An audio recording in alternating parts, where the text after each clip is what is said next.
Stefan, it is awesome Yeah. to have you here. It is wonderful. I love that I get to rope you into doing this all the time as well. It's nice to see some friends and friendly faces in this Zoom room as well. And I'm really excited to hear this presentation. You and I wrote a book a few years ago that was all about this idea of having useful conversations in the outdoors. And so I'm really excited to hear this presentation and hear what you have to say. And with that, I will shut up and pass over to you. So really looking forward to this, and thank you for doing this. Oh, you're very welcome. I've got a few slides, so I'm going to go really quickly to allow maximum time for any questions or corrections or whatever input is useful. So, recipes for borscht. We use metaphors quite a lot in our work. Can't get away from them, and this is my favorite one. Borscht. I've got the Borsch T-shirt, and let's see what happens. So, um, right. So, in case you don't know what borscht is, it's a family of sour soups. The essential ingredient is beetroot, and there are just so many varieties. But everybody has their favorite, and but there has to be beetroot really. And I like mine quite rich with sour cream and sprinkled with dill, and that's what it looks like. Now, uh, this is an example of a borscht I made, which is very rich with, yeah, it's just super nutritious. That's the Ukrainian spelling, and their borscht. That's probably the nearest you get to with the Latin alphabet. So you'll see lots of different spellings. I once had a bunch of Latvians come over to the UK for caving, and I made them borscht. And I ended up going on a canoe expedition with some of them, and we arrived at our campsite, and they produced the ingredients for borscht and said, "It's your turn to cook, Stefan." So I have at least made one good borscht, and after that, for the repeat, so that was like field borscht. It was okay. Anyway, so beetroot is the common factor in all sorts of borschts, and with so many talking therapies or ways of having helpful conversations possible, probably over 1,000 now. I haven't counted them. I'm reliably informed. What is it that they've all got in common? So in 700ths of a second, there's 4.6 million suggestions from Google. And what it all boils down to, one of the big factors, is that the the role of the practitioner, it did say therapist, I've changed the word, is really, really significant. And that comes down to the quality of the therapeutic or the working alliance. This is me in Birmingham in England meeting a Dalek, and I thought at the time, if I can get on with Dalek, I can get on with anyone. And it's so good relationships get good engagement. Good engagement gets good outcomes. It's not rocket science. So one of the things we have to work on, and if you've seen Graham's talk, his presentation, you'll know about the importance of the unspoken in building relationships that are helpful. So we need to attend to our relationship with people we work with, and these are just a sort of bit of scene setting. These are some of the offices I move between. I work with kids who don't read good and want to do other things good too. Sometimes I dangle them over the abyss until they promise to behave. I'm joking, obviously. Right. So trauma informed is really, really important. And there's some really important aspects here: lightness, acceptance, curiosity, so important, and empathy. And I guess you're all familiar with that. So that's all in the background, and those those four titles, those four areas of interaction are really, really important, and have to, if you pay attention to them, you're onto a winner. So I think that despite all the outdoor adventure, which can be therapeutic, the learning, as in most cases, comes with the conversation, where you sort of thoughts experiences can become concrete and recorded and shared, and verbal skills for reflection, very, very important. And we know that deep conversations with the right people are priceless. This is a common experience. Right. Now, when we start a conversation like this avocado, you open it up, you never know what you're going to get. It's common to get a wooden ball as a toy, but you can be surprised about what's in there. So what is it that is going to help us to have an important, useful conversation? Now, during COVID, Niall Arthur Nike is a BBC journalist, talk show presenter, makes a living having conversations.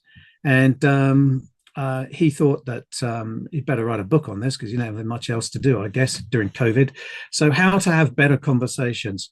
It's a very easy read. And what he does here is he talks to people who have life and death conversations, basically, and otherwise very, very important conversations, like the hostage negotiator, Irish Premier Mary McAleese, and so on. To save you a little bit of time, these, if you go to the back of the book, last chapter, you'll find this stuff. Now, he's not a therapist; he's a talk show host. So this idea about having agency, how we shape a dialogue and how we make others feel within it. It's a no-brainer, really. The power contained within a conversation is derived from clarity that both parties bring to the exchange. So if we know what we're actually talking about, we can be much more efficient with our helpfulness in the conversation. I'll come back to that, because that's about contracting. What are we here for? What do we want from this conversation? Turn taking, active listening, space giving. That's just basically being polite, isn't it? And engaging politely is so important. Confrontation is in no way helpful. And the last one, when Niall was asked, because he works for BBC, he got lots of free advertising.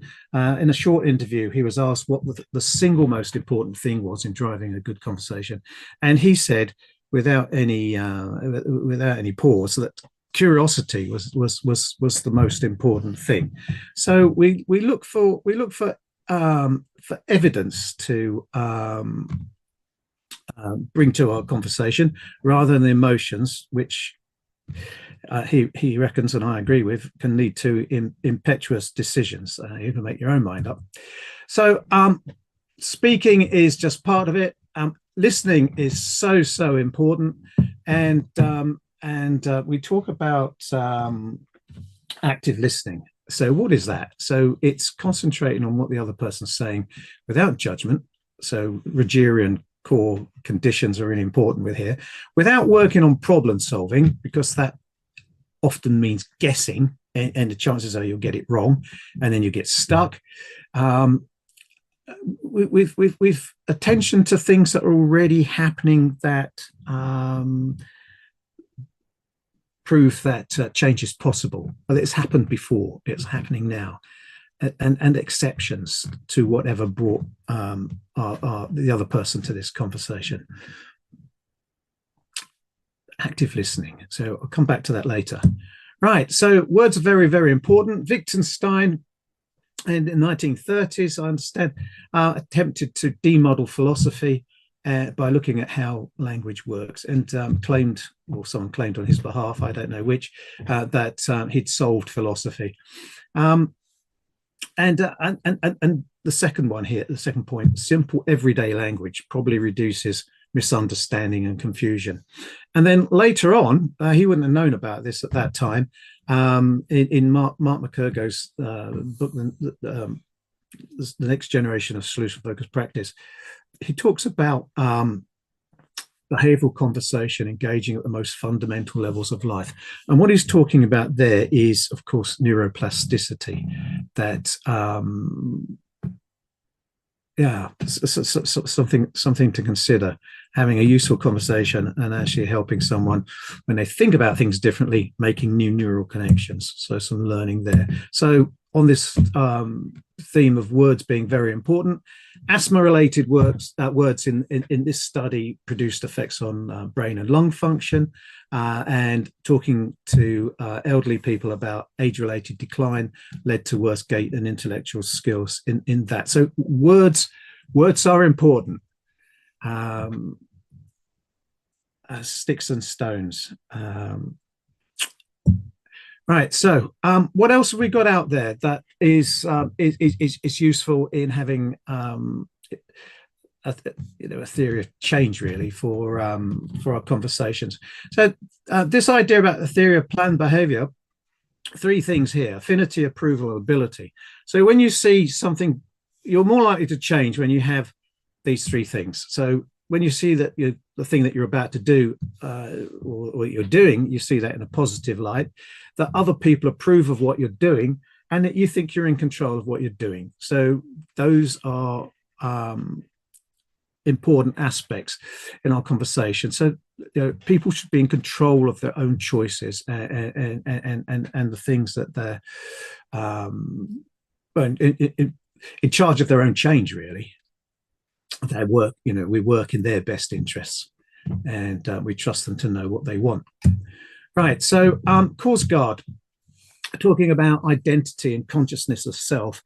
Graham talked about this quite a bit, about from a practitioner's point of view, from a client's point of view, or the other person in the conversation.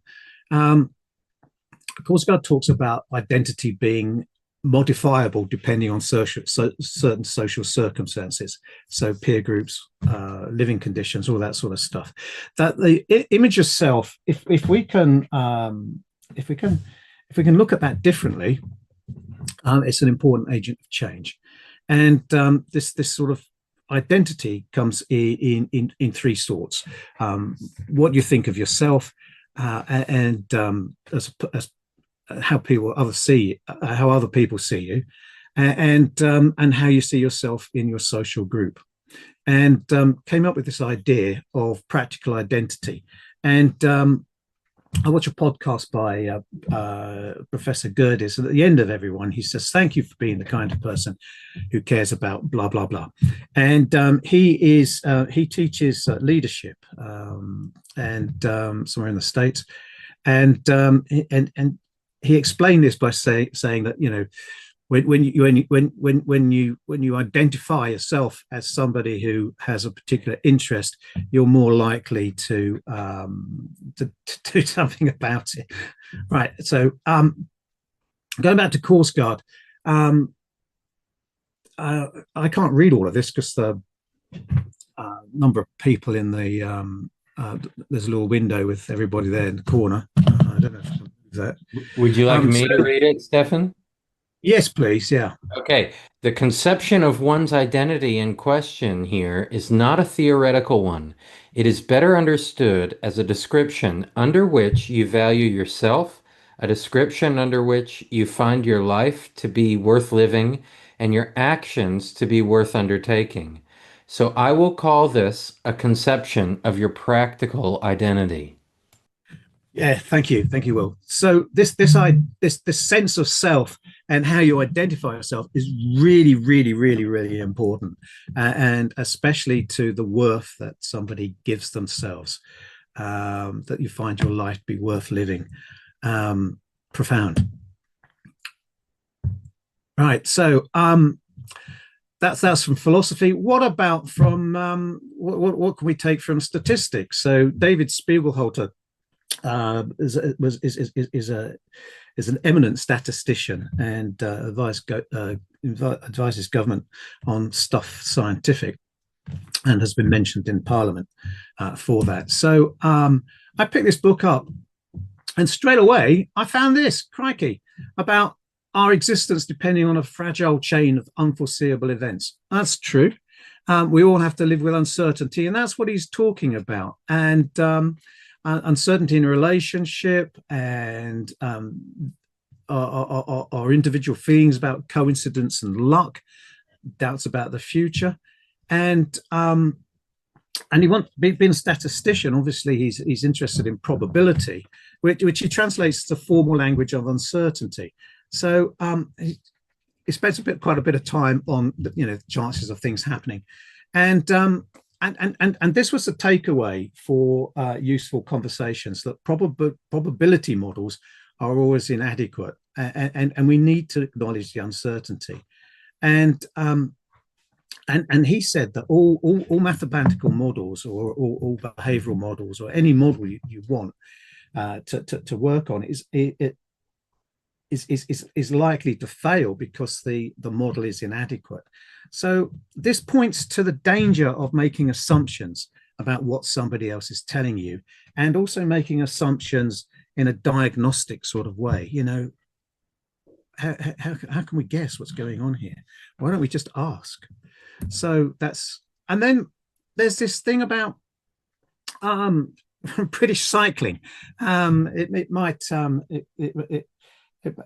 might interest you, it might chase you away, but in the early 2000s and up to the London Olympics, British cycling started winning everything.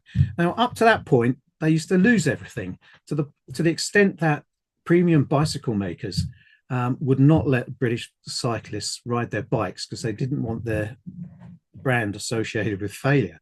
That's what I've been told. And this accumulation of marginal gains, I love this. So even if you, so what he got the cyclists to do was to, adjust their frames, their bicycle frames, or the length of their pedals, or how they tuck their elbows in, or the shape of their helmets, or how they shave their legs to reduce wind resistance. All these little things, putting the cables inside the tubing and whatnot, made a fractional difference to how fast the bike would go, mostly by reducing its wind resistance and its drag.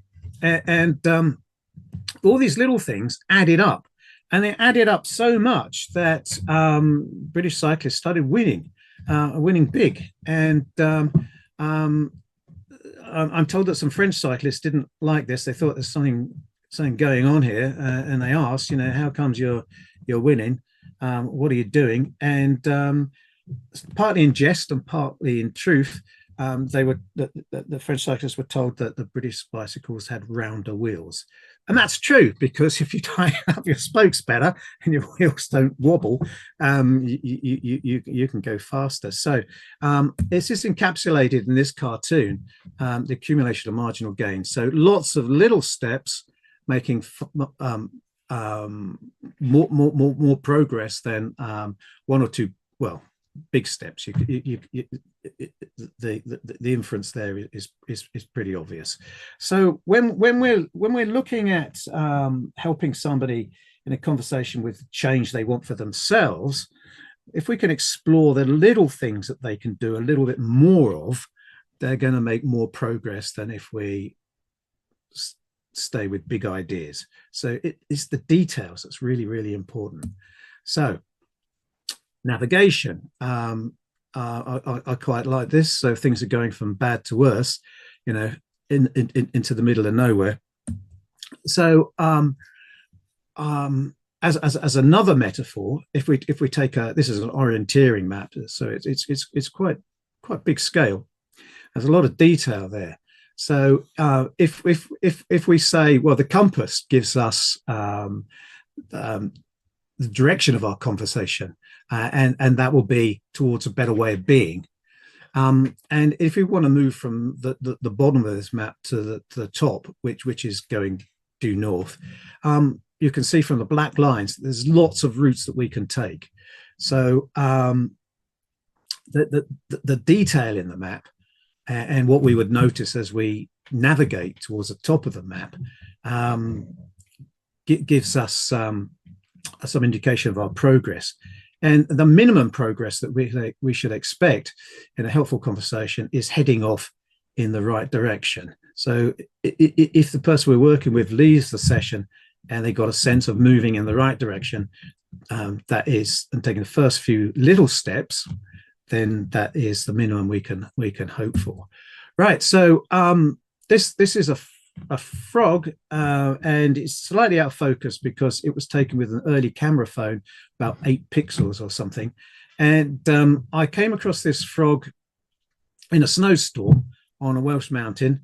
I was with a friend, and we had our axes and crampons, and we were going off to climb a gully, and we were just walking along a broad ridge to get to this gully, and something came hopping towards me, and it turned out to be this particular frog, and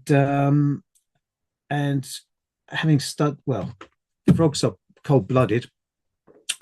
It's as soon as it reaches the temperature of its environment, it's not going to be viable as a frog. So, how did it get there?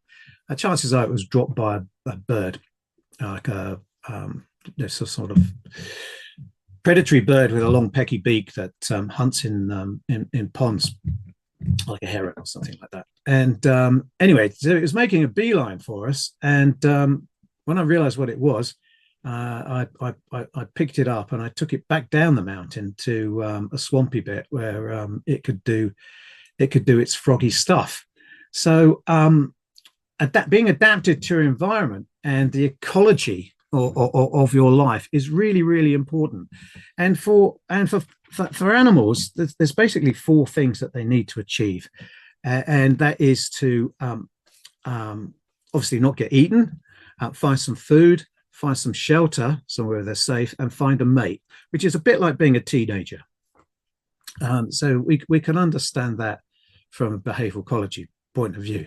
Right. So, and reminds me of this cartoon, treating everybody the same without any attention to their personal qualities. It's not going to be very happy. That's a thing to bear in mind. So we all bring our own personalities, strengths, and everything else like that. So the frog was going to be at its best as a frog in a froggy environment, which is damp, and it can swim around and catch flies all day. So that if a frog does more of that, it's gonna succeed at those 4 tasks. And so there's a thing about doing things that you already do well and doing a bit more of that. So I'm sure that frog didn't wake up in the morning and think, well, I'm useless as an Arctic hare, but I'm going to give it a really good go today. Or I've heard that the ponds are swampier and the midges are juicier on the other side of this mountain. I don't think that happened at all. So as with all things, behavior is what is done to get what is needed. So I think it's important to understand that. So let's see what already works well. What can we do a little bit more of that would make a bit more difference to what you want from our work together? And what difference would more of that make? And who are the significant allies? So going back to that theory of planned behavior, when others support the change that you want, what would they notice that things are going well for you? And really important, what are the little changes that will make a big difference? Because that is the low-hanging fruit, the little things, and that comes from asking about instances or listening for instances and exceptions when we listen to people. Right. So what do we think about the people we work with? So this mindset is really, really important, because when we think about people that we're working with in a positive light, we think about the successes they've had, how they've overcome their challenges so far. We can have better outcomes than if we just think unhelpful things about them. So I don't. This is a couple of Australians, Turnell and Murphy, who in Perth in the mid-90s came up with this science of safety thing, and this is about conversations to bring about change. So the three columns basically. What are we worried about? What's working well, and what needs to happen? And all of this is scaled. So the closer you are to zero, the more likely social workers are going to come in and wrestle you to the ground, take kids away. And the closer you are to 10, the less you're going to get left alone. So a simple way of collecting evidence and scoring it. So that's important. There's a question to ask continually in a conversation is, how do we know? How do you know? What do you notice that tells you this is so?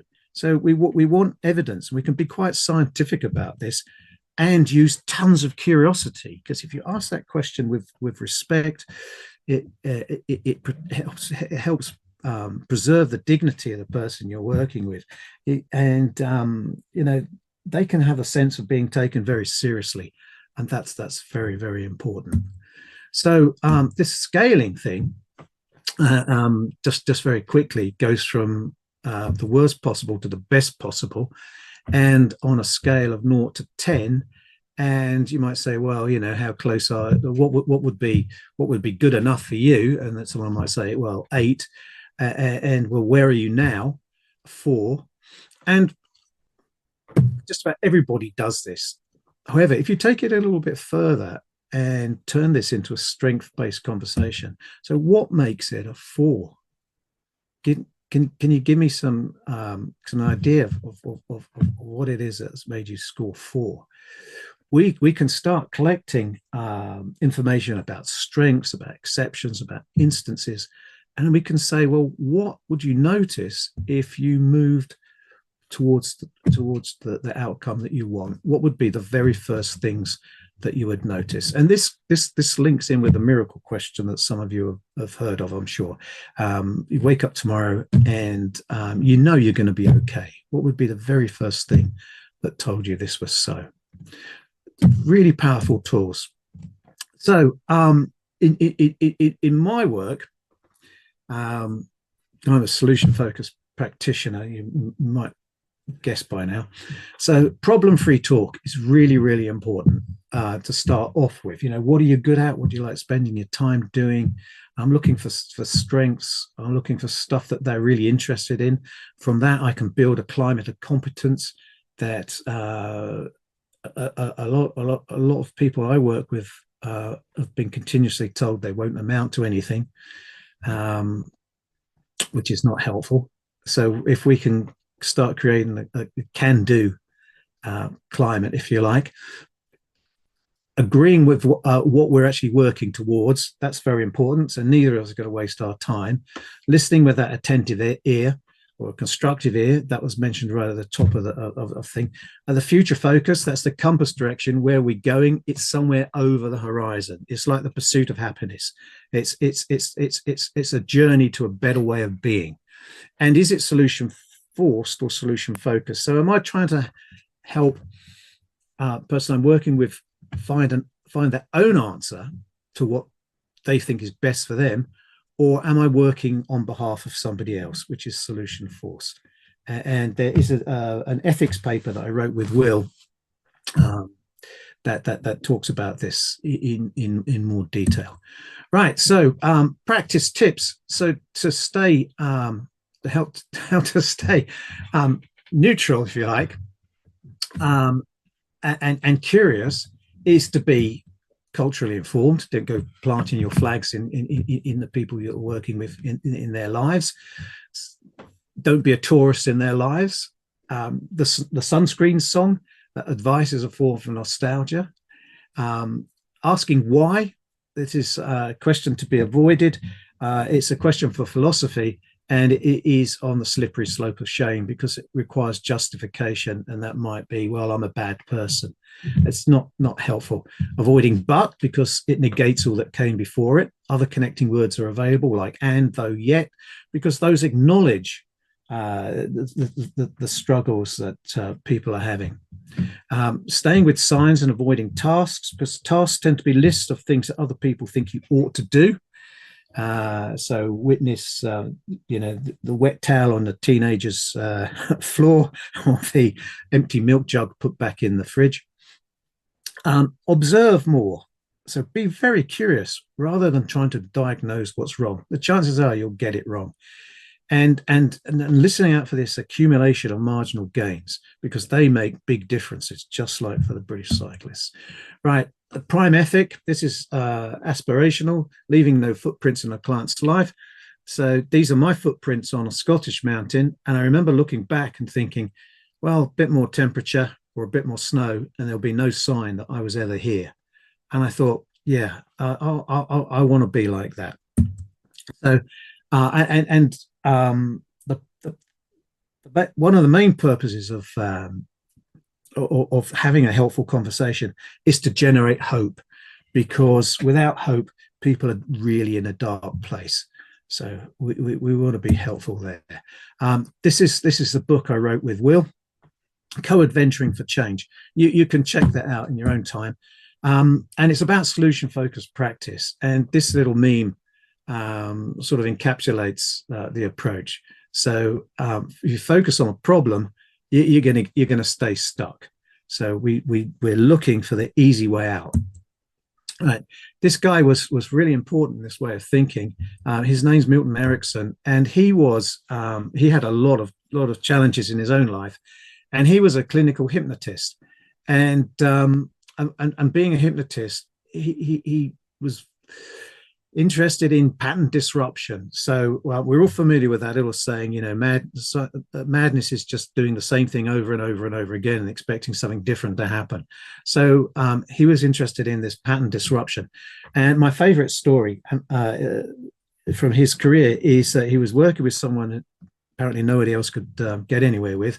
This character thought they were Jesus, and this wasn't being very helpful. And so Milton had this guy in his office and said, well, Jesus was a carpenter, so can you help me fix these shelves? So that is the utilization that had some clinical solution, because it engaged this character and it produced a pattern disruption. So get that into our conversation. And then these two, this is Steve DeShazer and Insoo Kim Berg, who watched thousands of hours of recordings of or listened to of therapy in action, and worked out from there some essential pointers. So important to this approach is that change is always happening. That's true. The guy that's had the same broom for the last 30 years, but it's had 20 handles and 40 heads. Working with what the client wants, the person we're talking with, what do they want from this work? What's the change that they want? The exceptions were really important. Working with what people know will work for them, and they come up with those ideas when we ask the right questions.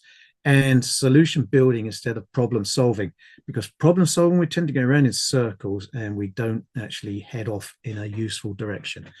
Whereas solution building generates so much hope that you have to be very careful to attenuate that, because you can overdo it.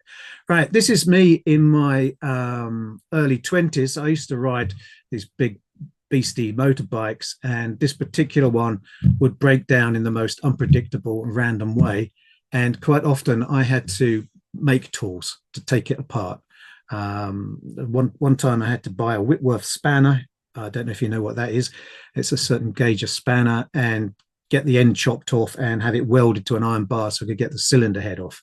So I had to have a good toolkit, and I had to be able to improvise tools, and I had to be able to manufacture my own. Life was really, really exciting with that bike. In the end, I sold it because I realized I need some money for a master's, and I realized that if I kept riding it like it was designed to ride, I was going to die. So with this solution-focused practice, lots of other ways of therapy or helpful conversations are available. Choose one that you're very good at, or you're attracted to in some way, and that you can do well, because that's really important. Now, for this way of working, interventions are brief, which is good because we can improve turnover. I work with one county council training their social workers, and they're very interested in this approach, not only because it's effective, but also it makes economic sense. The client is at the center of everything. We work with what they bring, their resources, which include everything they're good at, everything they've done that's been useful, and everybody that supports them. We build on what works well. We work towards what they want, solutions instead of problems. We're generating loads of help. The questions are really simple, and we can use it in ordinary conversations like coaching, mentoring, and as well as therapy. And it doesn't have to be a full session. The sessions can be very brief. Sometimes my sessions are as brief as one question in 6 hours of contact time. And that can be just enough to get someone to start thinking about things differently. So powerful. And here we go. So it's all in that conversation, co-constructing that preferred future. The best hopes, the client's best hopes from our work together, and that helps us work immediately towards the end of our work together. So we know where we're going, like with a map. You know where you are, you know where you're going, and you know how to get there, and you know what you'll notice on the way. And we want lots and lots of details with that, because those are the small rungs on that ladder. We want to build in other people's support. What would your mum notice? What would your partner notice? In one case, what would your dog notice that you were happier? Instances of the preferred future already existing, exceptions to whatever brought the person to this conversation. What difference it would make? That's how we measure the change. And instead is such an important question. So you can't, what would you rather instead? The scale, and this simple acronym, WOW, working with what works and heading in the most useful direction. There's another word that can go into that list, and that is suppose. So suppose is a question that invites imagination. It invites the possibility of an alternative. And certainly when I was a kid, suppose started off most games that involve some sort of role play. Suppose this box is our spaceship and we're coming to rescue you. That's that sort of stuff. So going back to Borsch, because I'm just coming up to the time I wanted to spend presenting this this work. So what is the main ingredient in your practice? What is your beetroot? What might you add along with your main ingredient to make your practice memorable at being for being at its best? So what is sticking in there with your beetroot? Is it going to be vegetarian borscht, which is very common, or is it going to have some chunky meat in there? What are you going to add? Any extra herbs or spices? And when you've concocted this, what would you notice? What would people notice about the difference you bring to your practice when you start adding things, or even taking away things, or adding not so much, or a bit more of something else? So how would you tweak the blend of ingredients in your practice to always reflect what you do best? And that is it. Thank you very much. That was 40 minutes and 45 slides. Yeah, something Unbelievable. like that. Yeah. Maybe a little longer, but that was awesome. I loved that Thank crash course and so many ideas. Okay, thank you so much, Stefan. And in the resources packet, I will send everybody with this. Um, you can get the Solution Focus book for I think it's 30% off. So if you feel compelled to hear more of the two of us ramble about our fun ideas and the research informing it, um, please do feel free to purchase that. I will stop recording now and let's have a conversation.